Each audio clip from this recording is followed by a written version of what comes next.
Hello everyone, আসসালামু আলাইকুম। সবাই কেমন আছেন? বরাবরের মতো আরও একটা চমৎকার রেসিপি নিয়ে হাজির হলাম। ঘরোয়া কিছু উপকরণ দিয়ে মাত্র 5 মিনিটে এই নাস্তাটি করে নিতে পারবেন। দুটো সিদ্ধ আলু এবং মুরগির মাংসর টুকরো কয়েকটা নিলেই কিন্তু এই নাস্তাটা তৈরি হয়ে যায়। খুবই ভালো লাগে এবং সুস্বাদু একটা খাবার। বিকেলের নাস্তায় কিন্তু এটা বাচ্চাদের পরিবেশন করতে পারেন এবং মেহমান আসলেও কিন্তু এটা খুবই প্রশংসনীয়। চলুন কথা না বাড়িয়ে শুরু করা যাক। কী কী উপকরণ লাগছে। এখানে 2টা আলু নিয়েছি, আমি সুন্দর করে স্লাইস করে কেটে নিয়েছি তাড়াতাড়ি সেদ্ধ হওয়ার জন্য। আর এখানে কয়েক টুকরো মাংস নিয়েছি, মুরগির মাংস। আর এটাতেই কিন্তু সুন্দরভাবে নাস্তাটি তৈরি হয়ে যাবে। একটা লাইক দিয়ে পুরো ভিডিওটি স্টার্ট করতে ভুলে যাবেন না। প্রথমে আমি চুলায় একটা পাতিল বসিয়ে দিয়েছি, একটা পানিও গরম করে নিয়েছি। তারপরে এগুলো সম্পূর্ণটাই আমি আলু আর চিকেন ঢেলে দিলাম, দিয়ে সুন্দরভাবে সেদ্ধ করে নেব। আর অফ ক্যামেরায় আমি সুন্দরভাবে সেদ্ধ করেও নিয়েছি। চিকেনগুলোকে আপনারা ব্লেন্ড করতে পারেন, তবে এতটাই সুন্দরভাবে সেদ্ধ হয়ে গেছে আমি হাত দিয়ে এটাকে মেশ করে নিচ্ছি। আর এরকম করে মেশ করে নিলে কিন্তু দাঁতে পড়লে ভালো লাগে খেতে, আর সেজন্যই আমি ব্লেন্ড করে নিই, এভাবেই করে নিয়েছি। আলু আর চিকেন দিয়ে এই নাস্তাটি যাকে খাওয়াবেন সেই কিন্তু এই নাস্তার প্রেমে পড়ে যাবে। বিশ্বাস না হয় একবার হলেও ট্রাই করে দেখবেন। সুন্দরভাবে এগুলোকে মেশ করে নিয়ে ফিরে আসছি।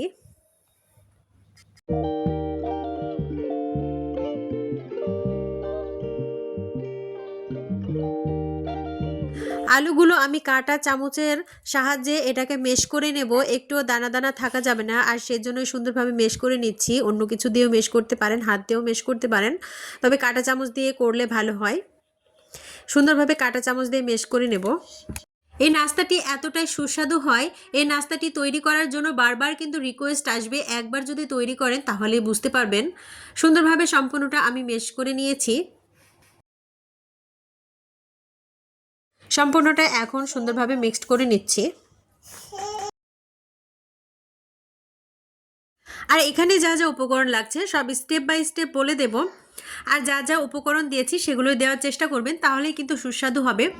এখানে কিন্তু কাঁচা পেঁয়াজ দিলে খেতে ভালো লাগে না, সেজন্য আমি এখানে বেরেস্তা দিয়েছি। পেঁয়াজের বেরেস্তা করে নিয়েছিলাম, সেটাই অ্যাড করে দিলাম। আর এখানে লাগছে নুডলসের ম্যাগি মশলা। আর এখানে দিয়ে দিচ্ছি দারুচিনি, এলাচ মিক্সড মশলা একটা করে রাখি সবসময়, সেটাই দিয়ে দিলাম। আর এখানে দিয়েছি আদার পাউডার। এখানে কাঁচা কোনো মশলা ব্যবহার করা যাবে না, তাহলে কিন্তু টেস্টটা ভালো আসবে না। আর এখানে দিয়েছি টেস্টি সল্ট স্বাদ মতো। আর এখানে দিয়ে দিলাম কিছুটা কালো জিরাও দিয়ে দিলাম, আর কিছুটা কাঁচামরিচ অ্যাড করে দিলাম। ধনিয়া পাতা অ্যাড করা যায়, তবে আমার হাতের কাছে ছিল না। আর এখানে আমি 3-4 চামচের মতো চাউলের গুঁড়ি অ্যাড করব। কর্নফ্লাওয়ারও দিতে পারেন, তবে চাউলের গুঁড়িটা দিলে এখানে ক্রিস্পি এবং স্পাইসি হবে। আর কোনো কিছু উপকরণ লাগছে না, এই সমস্ত উপকরণগুলোকে সুন্দরভাবে এখন মেখে নিতে হবে। আলু থাকার কারণে কিন্তু চাউলের গুঁড়িটা একটু বেশি লাগতে পারে, তবে একটু বাড়িয়ে কমিয়ে নিতে পারেন। তবে আমার যতটুকু আলু ততটুকুতেই আমার হয়ে গিয়েছে, আর সেজন্য নাস্তাটাতে আর কোনো চাউলের গুঁড়িটা ব্যবহার করলাম না। সমস্ত উপকরণগুলোকে সুন্দরভাবে মিক্সড করে নিয়ে ফিরে আসছি। ভিডিওর এই পর্যন্ত যারা চলে এসেছেন অবশ্যই একটা লাইক দিয়ে পুরো ভিডিওটি স্টার্ট করা অনুরোধ রইল। আর যারা অলরেডি আমার চ্যানেলে চলে এসেছেন অবশ্যই চ্যানেলটি সাবস্ক্রাইব করে পাশে থাকবেন। আর নিত্য নতুন ভিডিও পাওয়ার জন্য নোটিফিকেশন অল করে রাখবেন, তাহলে কিন্তু আমার ইউনিক রেসিপি আপনার কাছে পৌঁছে যাবে। অনেক সুন্দরভাবে আমি এগুলোকে মেখে নিয়ে ডো তৈরি করে নিচ্ছি। আর একটু হাতে তেল মাখিয়ে নেব, আর নিয়ে সুন্দরভাবে ডোটা কমপ্লিট করে নেব।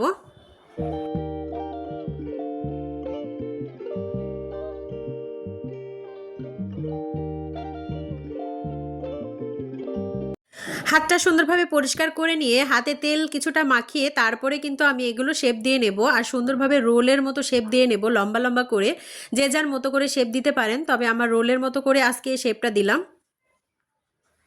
সম্পূর্ণটা শেপ দিয়ে ফিরে আসছি।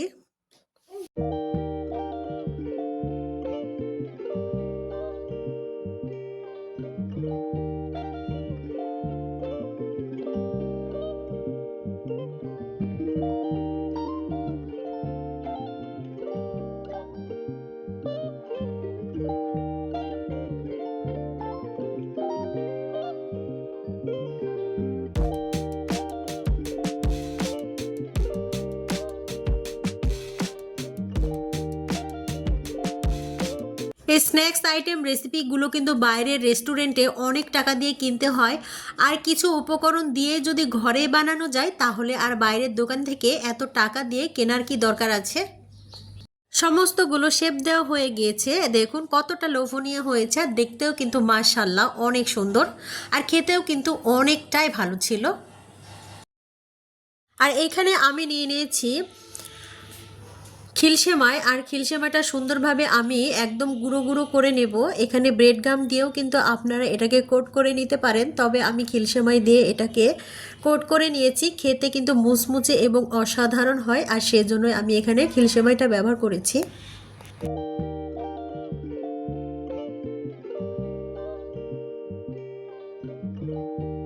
যতটা গুঁড়ো করে নেওয়া যায় সুন্দরভাবে একদম গুঁড়ো গুঁড়ো করে নিতে হবে।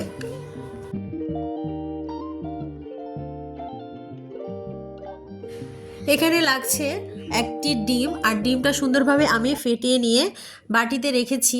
আর এখানে কিন্তু অন্য কিছু ব্যবহার করতে পারেন, ময়দাটাও কিন্তু পানি দিয়ে ইউজ করতে পারেন, তবে আমি এখানে ডিমটা ইউজ করছি।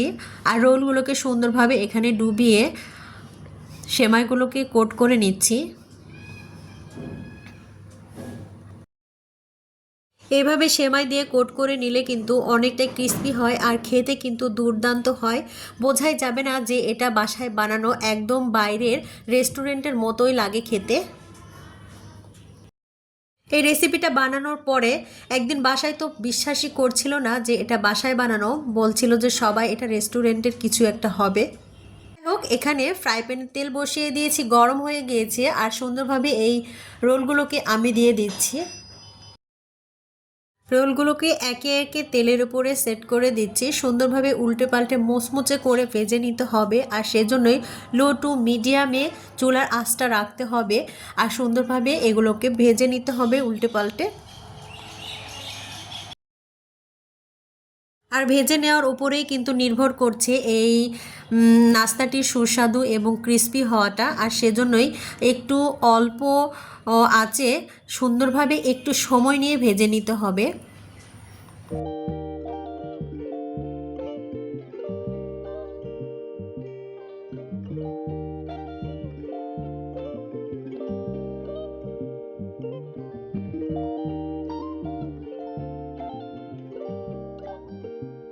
আস্তে আস্তে যখন এটি গোল্ডেন কালার বর্ণ ধারণ করবে তখনই কিন্তু এগুলোকে উঠিয়ে নিতে হবে, আর দেখতে হবে যে মুচমুচে হয়েছে কিনা।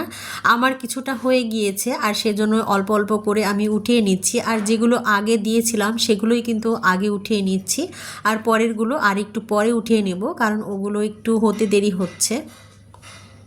দেখুন কতটা লোভনীয় হয়েছে, মাশাআল্লাহ অনেক সুন্দর হয়েছিল এবং খেতেও কিন্তু দুর্দান্ত হয়েছিল। একবার হলেও ট্রাই করবেন, ঝটপট এই নাস্তাটি খুবই সহজেই তৈরি করা যায়।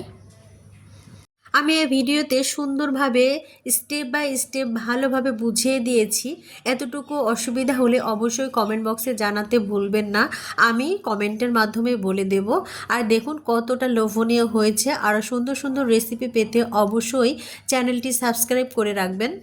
দেখুন কতটা মুচমুচে হয়েছে, একদম বাইরে অনেকটাই মুচমুচে এবং ভেতরে একদম জুসি, খেতে কিন্তু অনেক মজার ছিল। দেখুন ভেঙে দেখাচ্ছি, অনেকটাই লোভনীয়। কেমন লাগলো আমার এই ভিডিওটি অবশ্যই কমেন্ট বক্সে জানাতে ভুলবেন না। আরও সুন্দর সুন্দর রেসিপি পেতে অবশ্যই কমেন্ট বক্সে জানাবেন। ভিডিওতে দেখানো প্রসেসটি ফলো করে যদি এই নাস্তাটি তৈরি করতে পারেন তাহলে কিন্তু অনেকটাই লোভনীয় এবং ক্রিস্পি, খেতে কিন্তু দুর্দান্ত হবে।